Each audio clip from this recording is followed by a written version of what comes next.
Hello, Cybersecurity Law and Policy class, and welcome to the first week of class. I just want to shoot you a brief video here to introduce myself a little bit, to introduce the class, and then to introduce the first week of class. So I know many of you, I don't know all of you. I'm a professor of law here. Cybersecurity, privacy, internet law, intellectual property, those are my primary areas of specialty. I also have taught torts. I teach constitutional law in the weekend program. But I really love this stuff. I love the subject of this class, and I've been doing it for a really long time in my legal career. So I posted to the first folder in Blackboard, to the site for this week, an article from the New Jersey Law Journal that came out June 5th, 1995. And that article talks about the effort of large New Jersey law firms to get a presence on the World Wide Web. And I give you that article for a few reasons. First of all, the article actually mentions me, because I was a third or fourth year associate at McCarter & English at the time, very early in my career, and I established a web page. And back then you didn't have any graphics on the web. I learned a little bit of HTML. I had a Unix shell account, a dial-up account, and I made this little web page about myself as a lawyer. It was kind of a hobby that I enjoyed back then. And this article says that I was the first lawyer in New Jersey to have an internet web page, which was sort of a lot of fun when it first came up. I got in a little bit of trouble at my firm, which was pretty conservative, for talking to the reporter as a young associate, but in the long run, it actually worked out. There were some partners in the firm that saw it as kind of forward-looking, and it really, in many ways, began my career doing computer law and internet law, which I've been doing ever since. The other thing I want you to see in that article is it talks about sort of the state of the internet in relation to law firms in 1995. And one of the things we're looking at in this unit is kind of the history of the internet. And 1995 is really still the early days of the commercially available internet. And something you can notice in that little article, it says 30 million people around the world have access to the internet. And that wasn't even broadband access, that was mostly dial-up access. And it says there were 74 law firms listed in the Yahoo directory. By the way, Google didn't exist yet at that point. Yahoo was really the only directory. So if you think about that, and those sounded like big numbers at the time, today there are 4 or 5 billion people with access to the internet. That's astonishing growth over that period of time. Now, even saying that 4 or 5 billion, right, that's not the entire population of the world. There are still billions of people around the world who don't have internet access, and that's a problem, and it's one thing we'll talk a little bit about during the semester. But just think of that growth. And then this article talking about 74 law firms around the world having a listing in Yahoo. Firms like McCarter & English, my old firm, didn't have a listing at that point, didn't have a web page at that point. Today, of course, every law firm of any significant size, and even most small law firms, have a presence on the internet. You really can't do business without it today. It's explosive growth. So from the mid-1990s till today, the internet, which was sort of almost a thing of science fiction at the time, has become absolutely essential to the way not only lawyers but everybody does business, communicates, goes to school, lives, and works. And there's really, I think, nothing quite like that in the history of human society. I mean, I think you can talk about the printing press as a revolution that has, in the late 1400s, as sort of a revolution in technology that has some analogs to this, but the scale of it, the scope of it, is so much bigger. And to me, that's one of the things that makes this area so really interesting and so really exciting.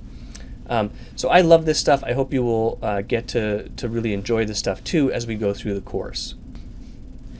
Now let me talk a little bit about the structure of the course. So I started teaching these kind of cybersecurity law courses, I don't know, maybe 5, 6, 7 years ago. I first taught them as classroom courses. At the time, I had gotten a grant from the Bergen County Prosecutor's Office to do things relating to cybercrime, and that's really where we began doing all this stuff.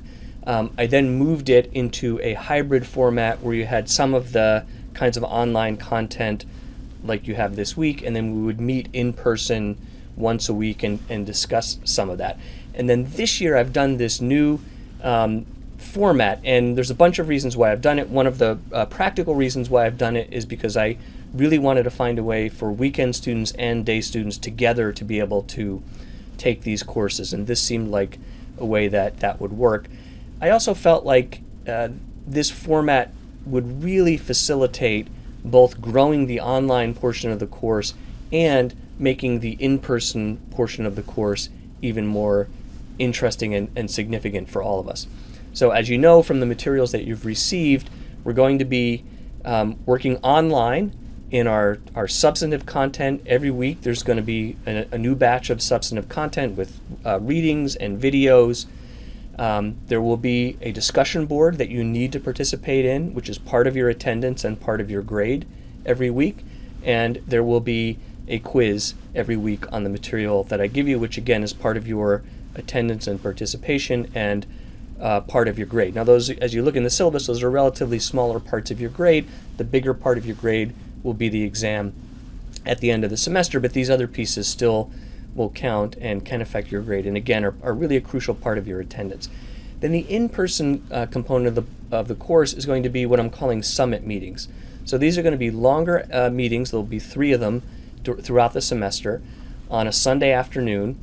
And as you can see, if you kind of look through the schedule of the course on Blackboard, I've populated most of the content for most of the units, not all of it, but most of it. And if you look under the summit meetings, you'll see the schedule for those meetings. So I know they're going to be long, but I actually think they're going to be really interesting for all of us. So in those meetings, there will be some lecture where I kind of present some supplemental things and flesh out and tie together some of the things we've been doing online. There will be some exercises, role play, small group work, things like that, where I kind of flip the classroom and have you do some work.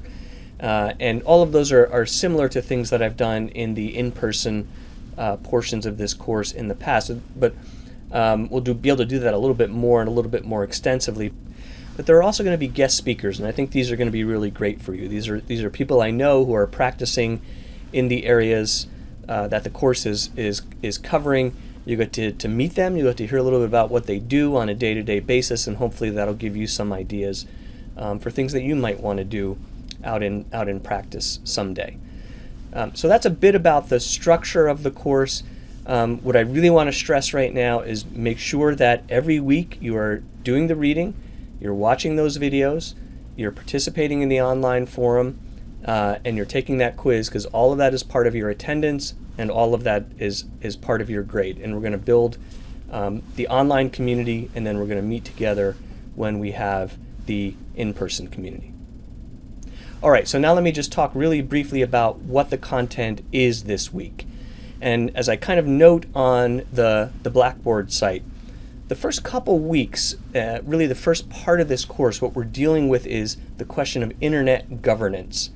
The second part of the course this semester, we move into computer crimes. So the second part of the course is really probably more familiar from your law school experience. It's computer crime statutes, it's case law interpreting those statutes. It's pretty, kind of traditional law school stuff.